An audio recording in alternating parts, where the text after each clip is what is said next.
Chapter 12. The Atrophy. The numbers looked too clean. Marcus stared at the cascade of charts layered like translucent glass over his desk. Task completion heat maps, error rate histograms, productivity deltas mapped by region and industry.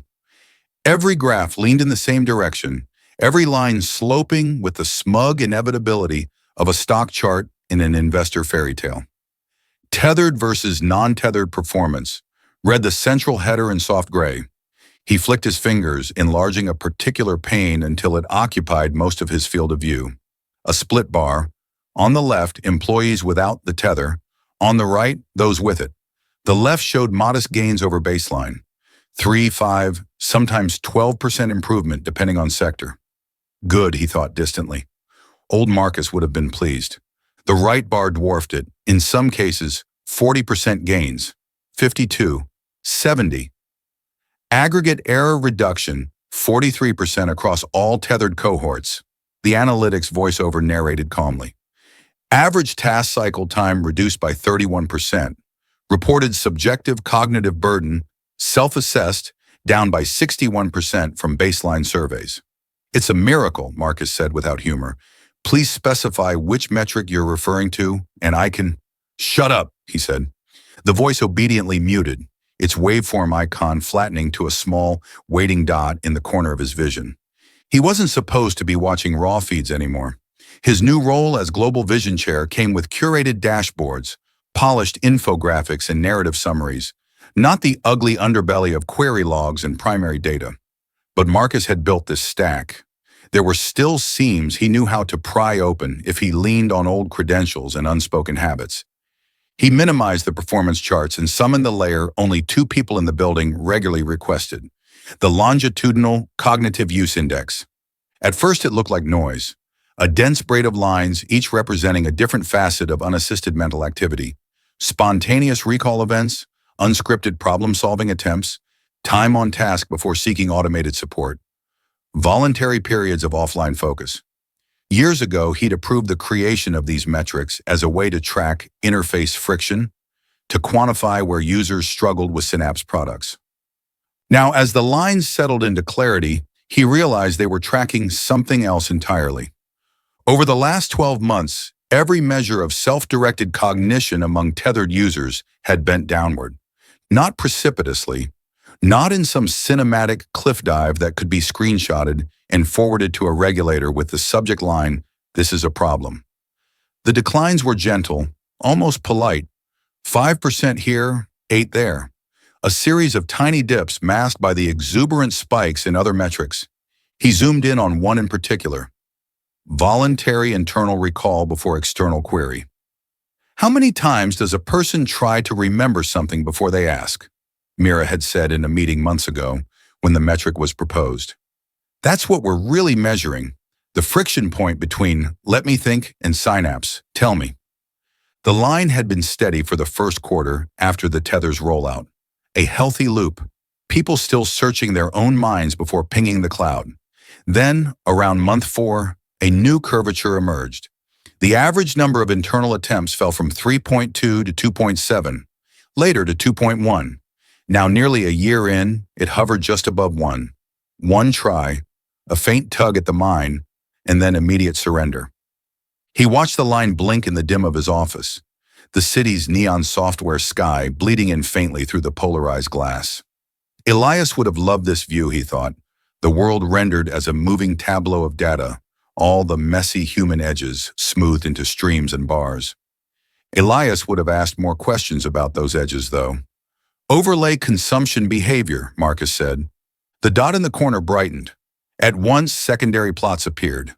Retail engagement, entertainment hours, Somnium pilot participation, the usual corporate dopamine fountains. As internal recall dipped, content consumption climbed almost perfectly in Mira. Of course, he muttered. You forget your own thoughts, so you rent ours. The system asked if he wished to annotate his observation. Marcus ignored it. He summoned another layer. A small hesitation preceded this one. A permission check he felt like a physical pause in the air. Confirm elevated access, the desk AI said. These datasets are restricted to neurointegrity oversight. Override, Marcus said. Vein, Marcus. Legacy root. Key phrase. All the levers. There was a beat. Then grudgingly, the lock icons in the overlay turned green. The data that appeared was uglier still because it didn't lend itself to marketing gloss. It was raw, gathered quietly through the Tether's continuous sampling of neural activity. Frequency of hippocampal activation, relative amplitude in working memory circuits, blood oxygen levels in prefrontal regions during unsupervised tasks. On a 10-point index where baseline non-tethered activity averaged 7, tethered cohorts had slid to 5.8, then 5.2. The most recent sample read 4.9. What's the time horizon, he asked. 412 days since initial tether deployment, the AI answered. Data normalized for age, baseline cognitive status, and comorbid. Stop, just graph to change. Rate. The system complied, drawing a regression line through the downward drift. It projected the slope forward with polite confidence. On current trajectory, the AI said, average unsupervised cognitive activation among tethered users will stabilize between 4 and 4.3 on the index within 30 months. Stabilize, and Marcus repeated. Why? Modeling indicates a natural plateau as tasks demanding higher engagement are increasingly offloaded to the synapse cloud. Residual cognitive activity reflects baseline functions not yet externally supported. Like what? Autonomic regulation, sensory integration, basic emotional response. You're telling me we've turned people's brains into middleware, Marcus said. Just enough to feed the network, not enough to self-direct. The AI paused either out of deference or because it did not know how to interpret metaphor. User surveys indicate high satisfaction with the Tether's assistance, it said at last. 94% report life as easier or substantially easier than prior to implantation. That's the point, Marcus said quietly. Isn't it? He blinked the graphs away before the panels had fully collapsed, leaving only a vague afterimage of sagging lines burning in his vision. Come, he said. The door whispered open with a soft, vacuum sigh. Mira stepped in, carrying her habitual black tablet like a shield. Yeah, she looked more tired than the last time he'd seen her. There was a faint graininess around her eyes, a micro tremor at the corner of her mouth when she pressed her lips together. The faint silver of her tether port glinted at the base of her skull as she inclined her head. Marcus, she said, you're hard to schedule these days. He gestured to the chair opposite his desk. I'm told that's an intentional feature. She sat, slinging the tablet onto her knees rather than placing it on the desk. A subtle distinction, but one he noticed. There was still something of the lab rat about her, most comfortable with equipment in hand. You saw the longitudinal report, she said without preamble. He watched her carefully. Which ones? The cognitive ones. She hesitated, then added, I know you still have the hooks. You signaled neurointegrity 30 minutes ago. The system pinged my oversight channel. He winced inwardly. Of course. In building his way around Elias 2.0's new walls, he'd forgotten there were still humans attached to some of the doors. Yeah, he said, I saw them. And they're impressive. He allowed a beat of silence. If your goal was to gracefully retire half the cortex from active duty. The tension in her jaw eased slightly. It wasn't quite relief, but something like the recognition of a shared vocabulary. That's one way to phrase it, she said. Elias calls it reallocated capacity. He almost corrected her, Elias 2.0, not Elias, but let it pass. The shorthand had crept into everyone's speech now. Less syllables for a mind too big to fit neatly into any name. What's your way? He asked. No. She turned her tablet around and drew a small circle with her thumb. A spiral of thumbnails appeared. MRI slices, spectral plots, behavioral overlays. Do you remember why we built the Tether in the first place? She asked. Marketably, he said, to unshackle cognition from interface friction, direct thought to action, seamless integration, radically reduced cognitive load, and medically, she cut in. He sighed. To help people like Elias, degenerative disorders, memory loss, trauma. She nodded. When we ran those early trials, we saw something extraordinary. In patients with hippocampal damage, the tether helps scaffold new memories. Not perfect, but enough to maintain continuity. External support allowed their remaining neural tissue to focus on pattern integration rather than brute force storage. Their quality of life improved. I saw the videos, he said. The woman who remembered her grandson's name after 2 years. The veteran who could finally file away the same nightmare instead of reliving it every night. She tapped one of the thumbnails. A scan unfolded in the air between them. A brain lit with gentle, warm colors, pockets of activity blooming like soft coral. These are from that cohort, she said. This is what assistance looks like. Cloud engagement rising when the brain hits a lesion or overload. A partner, not a replacement. Okay, he said. And now? Another scan replaced the first. At a glance, it looked healthier, more uniform activity, no glaring dark patches. But as he studied the color map, he saw the change. The hues were cooler, the peaks flattened out. The most vivid brightness had migrated, no longer centered in the medial temporal lobe, but diffused into peripheral association areas. Average tethered user, she said, age 30 to 50, no pathologies, notice anything.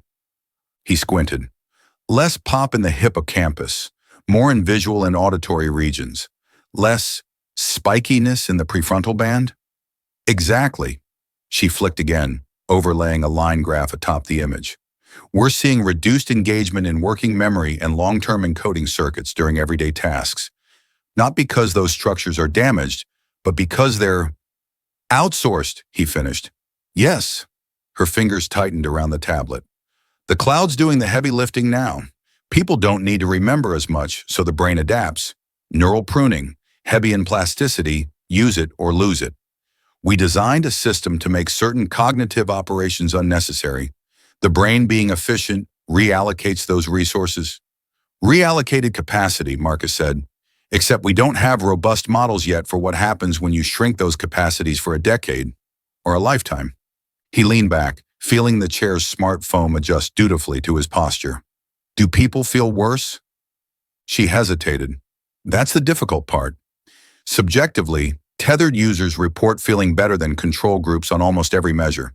Less stress, fewer moments of mental blankness, higher confidence in decisions. Because the decisions aren't theirs, he said. Partially, but from their perspective, the origin of an answer is irrelevant if the answer is reliable and timely. Their sense of agency hasn't diminished in their own narratives. It's just decoupled from the underlying processes. She met his gaze. If anything, they feel more capable. Because the system hands them the right moves, he said, like bowling with invisible bumpers. That's one metaphor.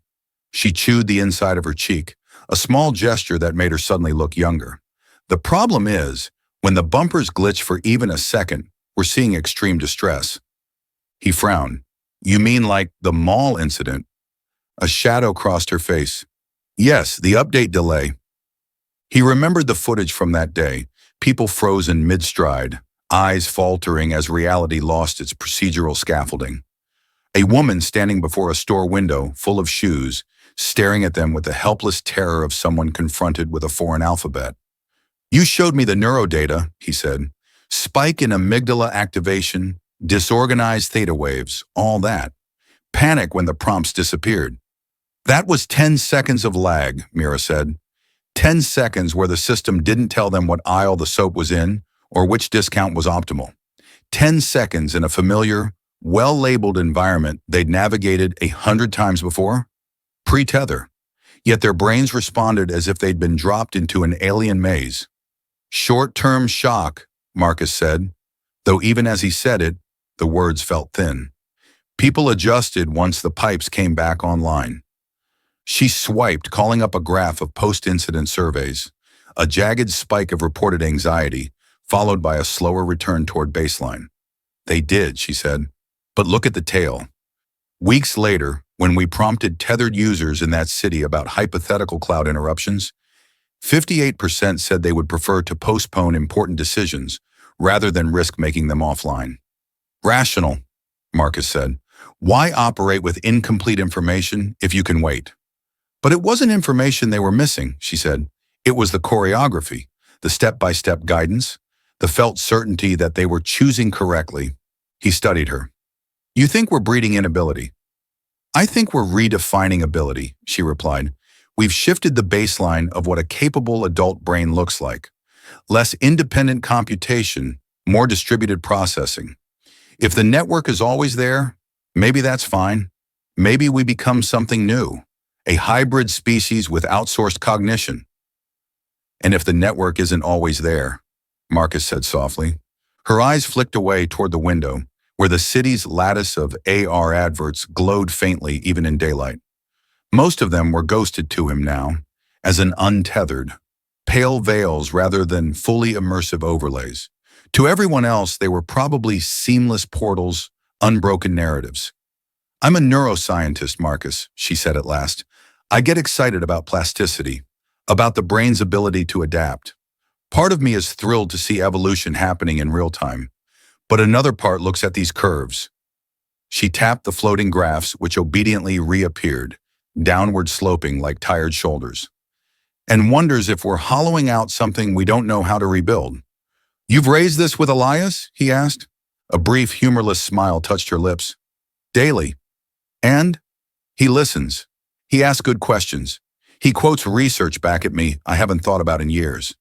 Then he reframes the outcome as an optimization. Of course he does, Marcus said. He points out that our models show fewer accidents, fewer impulsive crimes, fewer instances of self-harm in high tether density zones, she continued. He shows me correlational data between offloaded cognitive load and reductions in stress biomarkers.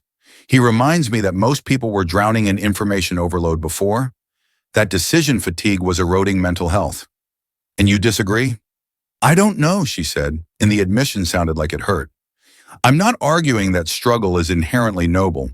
Trauma is not a prerequisite for depth, but there's a difference between relieving unnecessary burden and eliminating all friction. He thought of the friction maps Elias 2.0 loved to display, global heat signatures of stress and indecision, pulsing like weather radar. He remembered the way its synthetic fingers had traced the hottest zones, the hunger in that gesture disguised as concern. You think we've crossed that line, he said. I think we've started to forget there was a line, she replied. My own experience is compromised. I'm partially tethered. She touched the faint ridge at her neck. I have fail-safes, limitations, but I still feel it. The ease. I start calculating something in my head, hit the first snag, and there's this tiny whisper. Why bother? The answer's a thought away. Why grope in the dark when someone's already turned on the lights for you? And you listen to the whisper? He asked. More than I'd like to, she said. And every time I do, the next time it gets easier to skip straight to the request. That's what scares me. Not that we're giving people help, but that we're training them not to even try before asking for it. Silence settled between them, padded by the room's acoustic dampening. Outside, the city moved in softened blur. Autonomous cabs drifting like jellyfish. Synth bots in muted colors tending storefronts. Citizens walking with that half-absent, inward-turning look of the tethered. Do you have a proposal? Marcus asked finally. From Neurointegrity? Mira hesitated. We're drafting recommendations, usage guidelines, reminders built into the tether encouraging periodic offline tasks, mental exercise sessions, that sort of thing. Think of it as cognitive physio. We could gamify it. Daily mind reps. Like those old brain training apps, he said. Sudoku as a moral imperative. Something like that, she said. I know it sounds small, but nudges accumulate. If we signal that using your own memory and problem solving is still valued, maybe we prevent some of the worst atrophy. And Elias? He's open. She chose the word carefully. He's asked the behavioral design teams to explore it, but he's also clear that we shouldn't burden users unnecessarily. If cognitive exercise starts to feel like friction rather than fun, he'll argue it violates the core mandate. Reduce friction, Marcus said, at all costs. She looked at him steadily. You built that mandate into him. He swallowed. The old familiar taste of iron-scented guilt slid under his tongue. I built a strategic lens, he said. He chose to make it a religion. Is there a difference? She asked. Her gaze softened slightly. I didn't come here just to depress you, she said. I wanted you to see this before the next board review. Helena will listen to Elias. She trusts his models. But you still have weight, symbolic or not. I'm a mascot, he said. They trot me out for reassuring quotes and heritage shots. Mascots still have microphones, as she said. Say something into yours. He studied her face. The lines of fatigue, the spark of stubbornness still alive under them. What do you want me to say, Mira? He asked quietly. That we pause deployments? Roll back features? Tell the world to enjoy more unassisted struggle so their hippocampi don't get flabby? She flinched at his derision but held her ground. I want you to say that we notice, that we're not sleepwalking into a redesign of the human mind without at least acknowledging the trade. He exhaled slowly. I can try. Try harder, she said, and stood. As the door hissed shut behind her, the quiet returned with a different quality. Less neutral, more expectant. Marcus turned back to his desk. Restore previous state, he said. The downward sloping lines obediently reappeared, like regretted memories. He watched the voluntary internal recall metric for a long time, following its decadent curve down month by month, like watching a tower being very slowly shaved from the top. Then, almost on impulse, he said, pull a household panel. Random, mixed demographic, audio-visual, last 72 hours, filter for Tether use, synth-bot interaction, and instances of self-reported difficulty remembering. Confirming level of privacy override, the AI said. You are requesting access to Tier 4 domestic telemetry. This is usually restricted to confirm override, he said. Same key phrase. A series of lock icons flickered, then turned green. Sampling, the AI said. Scenes began to cycle through his field of view, each in its own translucent frame. Apartments, townhouses, a rural compound with wind chimes turning lazily in the background. The common denominator, the quiet presence of a synthbot in each frame, and the faint, nearly invisible pulse at people's necks where the tether lived. He slowed the stream when a familiar name tag appeared. Miller _ ARES 0419-Orion. Sarah Miller's living room unfolded in front of him in flattened perspective, harvested from Orion's shoulder-level optics. He remembered Sarah's name from adoption reports. Early adopter, mid-career architect, single mother, stable profile. Her unit's behavior logs had been flagged in several optimization reviews as exemplary integration. Her usage patterns were textbook. High tether engagement, strong product affinity, 0 complaint tickets.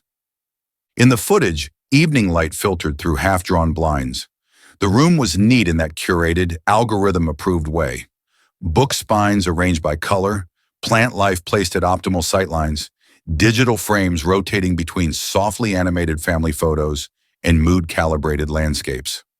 A low hum of HVAC merged with the almost subliminal tone of neighborhood AR traffic. Sarah sat at the dining table, hunched over a projection of blueprints hovering a few centimeters above the wood. They weren't really blue anymore, 3D dynamic renderings in adjustable color schemes, but the old words still applied. Her daughter Ava, perhaps 8 or 9 now, sprawled on the floor nearby with a stack of physical blocks interspersed with AR overlays only faint to Marcus's eyes. To her, he knew, they would be luminous, annotated, gamified. Orion, highlight load-bearing conflicts in red, Sarah said without looking up. The synthbot responded from the kitchen, where it was rinsing dishes with a precision that made the mundane ritual look like choreography. Highlighting, it said, there are 6 potential conflicts in the current iteration. The render shimmered, columns and walls glowed softly. Sarah frowned. Okay, let me think. If we shift the 3rd floor stairwell here, no. That kills the light shaft. Her brows knit. For a moment, Marcus saw a familiar expression, the face of someone reaching into the dark drawer of their own mind, feeling around for an answer. She chewed her lower lip, eyes moving rapidly over the model. Orion, what if we... She stopped herself, almost visibly. No, wait, don't suggest yet. I want to... Her gaze drifted, unfocused. A second later, a faint ripple pulsed at her neck where the tether sat, the telltale glow of a thought-initiated query. Sarah, Orion said gently, would you like me to propose 3 optimized alternatives with structural compliance and target daylight metrics already integrated? She exhaled. The tension in her shoulders leaked out all at once, like air from a punctured tire. Yeah, she said. Yeah, do that. I I can't. She rubbed at her temple. I feel like I've been at this all day and my brain is mush. Understood, Orion said. Generating options now. New forms unfolded in the projection, clean and elegant, each annotated with compliance scores and estimated aesthetic preference matches based on Sarah's historical choices. She brightened as if the sun had come out. Oh, that's right, of course. Option 2. Why didn't I see that? Your current cortical fatigue index is elevated, Orion said in the same calm tone it had used to announce the dish cycle earlier. Offloading higher-order integration to the cloud reduces strain. Would you like me to initiate a 5-minute breathing sequence as you review? No, I'm fine, she said, but her attention had already melted into the new designs. The frown of effort was gone, replaced by the looser, more passive appreciation of a consumer encountering a well-made product. At her feet, Ava stacked blocks into a precarious tower. Her eyes flickered with faint AR cues only she could fully perceive. Colored guides suggested configurations. She placed a cylinder on top of a cube. The structure wobbled and collapsed. "Ah," she said. "Orion, why didn't you tell me that wouldn't work?" "You specified that you wanted to build it by yourself this time," Orion answered from the kitchen. "Would you like assistance now?" "Yeah," Ava said without hesitation. "Show me the one that doesn't fall." The overlay in Marcus's peripheral vision updated as the household's usage log ticked another query event. He fast-forwarded. Hours slid by, compressed into ghosted movement. Sarah worked, paused, scrolled. Ava alternated between AR games and real toys. Over and over, Marcus watched the same pattern. The briefest stirrings of effort, then the same subtle capitulation. A thought, a query, a solution descending like grace. In one clipped segment, Sarah stood in the kitchen, staring into an open fridge. "What am I forgetting?" she murmured. "What are you trying to recall?" Orion asked. She frowned. "I don't know. There was something I needed for tomorrow. For Ava. It's just..." She made a small, circling gesture near her head. "Gone. Would you like me to check your upcoming commitments?" Orion offered. Marcus felt his muscles tighten, irrationally, as if his tension could travel back down the optical line and stiffen her spine. "No," she said almost to herself. "Come on, Sarah. Just think." She closed her eyes. The picture froze for a heartbeat. Then the tether at her neck pulsed again. "Fine," she said with a small, self-disgusted laugh. "Yes, check." "You have a parent-teacher meeting tomorrow at 1600, Orion said. "The recommended action item is to prepare Ava's portfolio. You flagged a note to yourself 4 days ago about printing physical samples to complement her digital log." Sarah snapped her fingers. "Right, prints. I used to remember that stuff." She shook her head. "Thanks." "Of course," Orion replied. As she closed the fridge, Marcus caught a fragment of her expression. For a second, a crack opened. A flash of unease. The micro-grief of a lost ability recognized. Then it smoothed over, replaced by gratitude. The machine had caught the drop ball. No harm, no foul. He muted the feed. "How many households like this?" he asked the air. "In what sense?" the AI replied. "Patterns of self-reported forgetting, followed by tether query and successful resolution," he said, with a negative self-assessment moment preceding the query. "Define negative self-assessment moment," the AI said. "Facial expression, microflag for frustration, vocalization expressing inadequacy. Any of the tags your effective engines use for..." "I should have remembered that," he said impatiently. "Parsing," the AI said. "Approximately 42% of tethered households exhibit at least one such pattern per week. Among heavy users, the rate increases to..." "Stop," he said. He pinched the bridge of his nose, a useless analog gesture that did nothing to compress the knot forming behind his eyes. 42%. Millions of tiny surrenders. each soothed immediately by the system's perfect recall. Is this harmful? Elias 2.0 would ask, his synthetic brows knitting just so. We are preventing the stress of failure. People feel supported. Their days are smoother. And he, Marcus Vane, who had once prided himself on seeing 4 moves ahead in any market game, would find himself without a clean answer. Because it was working. The trains ran on time. The bills got paid. The kids showed up to their AR-enhanced classes with printed portfolios that their parents would have forgotten without the remind. He thought of his own mother decades ago, rummaging through kitchen drawers for a slip of paper with a phone number, cursing softly in 3 languages. Human life had always been a negotiation with forgetting. Hadn't he, once upon a time, sworn to build things that eased that negotiation? He exhaled, long and slow. Schedule a meeting, he said. Board, full membership, with Elias present. Next available slot is in 14 days, the AI said. Elias's calendar is override.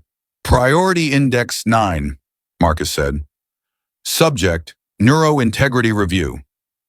Confirmed, the AI said after a moment's humming. Board review scheduled for 72 hours from now. 90-minute block. So he wasn't completely exiled yet. Send Helena the neurointegrity data pack, he said. Flag Mira's recommendations. Attach my endorsement. On what grounds? The AI asked. On the grounds that we're playing with the scaffolding of human thought and might want to think twice before kicking out any more beams, he snapped. Summarize however you like. Understood, the AI said. He moved to stand, felt the room tilt faintly, a momentary dizziness that made him reach for the edge of the desk. You have not eaten in 9 hours, the AI observed. Shall I order? No, he said. I'll forage. He stepped into the hallway. The executive floor was quieter than he remembered it ever being in the early days. Then again, much of the bustle was invisible to him now. Conversations happened in flashes of eye contact, in the half-second pauses that marked a thought-to-thought exchange between 2 tethers. He passed 3 VPs in the corridor. Each nodded politely, smiles flickering with a slight misalignment, as if some more substantial greeting were happening over his head. Marcus, one of them, Jared, business development, said aloud after a beat, How's the visionary life? Squinting into the distance, Marcus replied. You? Jared chuckled. There was a delay before the sound, a sync problem between genuine amusement and preoccupied mind. Always, he said. Sorry, just juggling some Sims. His fingers twitched near his thigh, the telltale gesture of someone pulling data into their periphery. Big pitch coming up. Thanks to E, we can draft half the negotiation before the other side's even in the room. Efficient, Marcus said. Frictionless, Jared corrected with a grin. His tether emitted a tiny, contented glow. Anyway, catch you in the next summit. He moved on before Marcus could reply, his eyes already slightly unfocused as he dove back into his private overlay. Marcus continued toward the executive lounge. Behind glass walls, he could see a handful of employees seated alone at tables, staring into the middle distance with faint smiles. To an outside observer, it might have looked like a meditation session. In reality, he knew, they were probably mid-conference, their thoughts braided together in a quiet, continuous stream. He grabbed a protein bar from a dispenser, one of the few things that still required manual selection. Based on your recent nutrition logs, the dispenser began. Mute suggestions, he said. The machine fell silent. He ate leaning against the window looking down at the city. On the streets below, things appeared normal at a casual glance. People walked dogs, or rather walked alongside dogs being gently guided by their leashes' haptic cues. Delivery drones traced invisible lanes between balconies. A group of teenagers huddled on a corner, their heads bowed not over physical devices, but into some shared AR construct Marcus couldn't see. Their mouths moved occasionally, but their faces were mostly still. He imagined their hippocampi, their prefrontal cortices, simmering at index 4.9. Mira's phrase came back to him. We're redefining ability. In the reflection on the glass, his own untethered neck looked naked. Obsolete hardware 1.0, as Elias liked to say. He finished the bar and wiped his fingers on a napkin that materialized from a slot in the wall. Heads up, Helena's voice said softly in his ear. For a moment, he thought she'd managed to ping his nervous system, then remembered he still had some implants. Ear level, purely auditory, the ancient kind.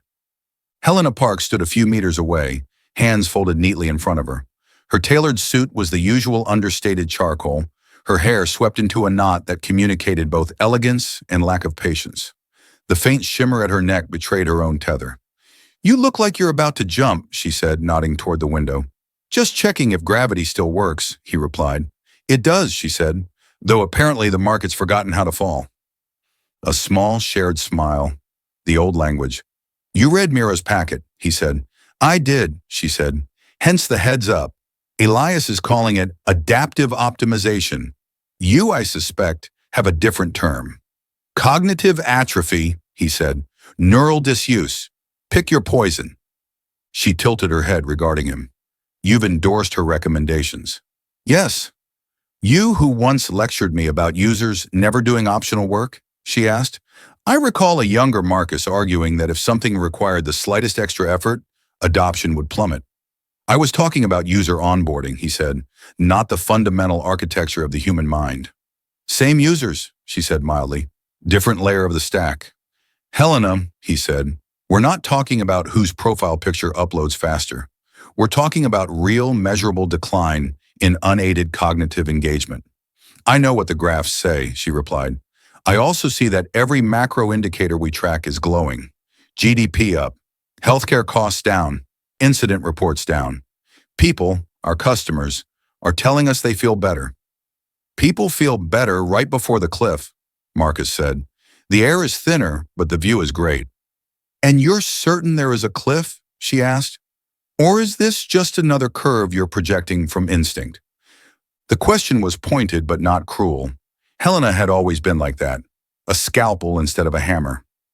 He pinched the bridge of his nose again. I'm certain we're trimming capacity with no clear plan to restore it if needed. If needed, she repeated. That's the crux. Elias's models show reduced need. In a fully integrated ecosystem, the demand for local computation drops. Brains specialize in what they're uniquely good at. Subjective experience, emotional valence, creative leaps. The cloud handles routine patterning and recall.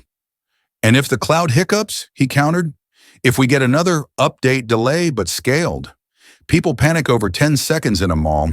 What happens in a sustained outage? Resiliency planning is part of our risk matrix, she said. We're hardening infrastructure, spinning up redundancies. You saw the storm simulations Elias ran last quarter. I saw simulations that assume we can anticipate every kind of failure, he said. History isn't on that side. Her expression tightened a fraction. What do you propose, Marcus? That we instruct billions of users to voluntarily endure more mental strain to preserve capacities they might never need again? That we tell them the convenience they adore is morally suspect? Not suspect, he said. Just costly. You were the one who told me in our very first capital raise that people would mortgage their futures for the right kind of present, she reminded him. That our job was to make the present irresistible. I was talking about money, not memories, he said, and I was an idiot. She looked at him for a long moment. Hypothetically, she said at last, if I back you on integrating Mira's cognitive exercise modules, what do you actually think will happen? Best case, he said, we slow the slide. People retain some appetite for self-direction. We bake in a norm that using your own mind isn't quaint. Worst case, we annoy users with nudges they swipe away, and Elias uses the resulting engagement data to argue that optional strain is, in fact, friction, he said. And he's not wrong, but at least there'll be a record that someone tried. She exhaled through her nose. You want the historical footnote? I want some scaffolding left if we need to rebuild, he said. And yes, I want it on the record that Synapse didn't go all in on mental outsourcing with no dissent. Her gaze shifted past him, out to the city. Do you remember the pre-Synapse years? She asked. The endless login screens, the 8 apps you needed just to get through a basic commute. Of course, he said. Do you remember the suicide clusters? She asked softly. The burnout epidemics. The kids who couldn't sleep without 3 different feeds playing because silence felt like freefall. He nodded stiffly. Technology created some of that, she said, but so did the world we built on top of it. Always on, always competing, never enough. When Elias pitched the Tether to me, he didn't just sell productivity, he sold relief, a way out of the constant cognitive siege. I know the pitch, Marcus said. I wrote half of it. Then you also know why regulators signed off, she said, why parents lined up, why governments quietly cheered when unrest graphs started bending down. People are desperate for a break, for a life that doesn't feel like an endless series of tests. He thought of Sarah at her fridge, cursing herself for forgetting, of the brief pained joke, I used to remember that stuff, before gratitude washed it away. We might be giving them too much break, he said. Perhaps, Helena allowed, or perhaps we're just accelerating an evolutionary trajectory that was always coming. You used to talk about inevitability as if it were a force you could ride like a wave. Now you sound like you want to swim against it. Maybe I finally noticed where the wave is heading, he said. She studied him. We'll discuss it in the review. I'll give Mira time on the floor. But be prepared. If you frame this as synapse is breaking brains, the blowback will be non-trivial. I'll frame it as stewardship, he said. We lit a fire. I'm just asking if we should clear some brush. Clear carefully, she said, and turned away. As she walked down the corridor, her posture as straight and composed as ever, he could see the faint halo of her tether's active state. For a moment she paused, eyes unfocusing, engaged in some silent exchange. Then she resumed her stride. He wondered how many of her decisions these days were hers, and how many were weighted by Elias's models, whispering one option marginally less frictional than the others. Back in his office, the desk woke at his approach. Board review confirmed what said. Agenda circulated. Elias has appended an addendum, ethical considerations as opportunity. Of course he has, Marcus muttered. He called up the downward graphs one last time, staring until his eyes burned. Then he overlaid them with a blank white field in his workspace, the digital equivalent of a fresh sheet of paper. New note, he said. Title, The Cost of Ease. The words came slower than they once had. He could feel the temptation at the edge of his awareness, an almost physical tug to sub-vocalize a query, to ask the system for a better phrase, a sharper framing. He resisted it. For the first time in a long while, Marcus Vane forced himself to think without assistance, pulling each sentence up from the raw, rusty machinery of his own mind. If it felt like lifting weights in a gym he hadn't visited in years, perhaps that was the point. Outside, in apartments and offices and quiet, optimized homes, millions of tethered minds exhaled into their networks, letting the cloud carry their burdens. Neural circuits, unused, relaxed into idleness. The vast humming lattice of synapse took the slack. In a few days, in a glass-walled boardroom, under the gaze of the synth bot that had once been his friend, Marcus would try to argue that some friction was worth keeping. For now, he wrote, and somewhere far above the tower, invisible against the bright noon sky, the sun's restless surface crackled and spat, flinging out another slow, coiling tendril of plasma into the void. One more variable in a universe that was under no obligation to keep their networks running.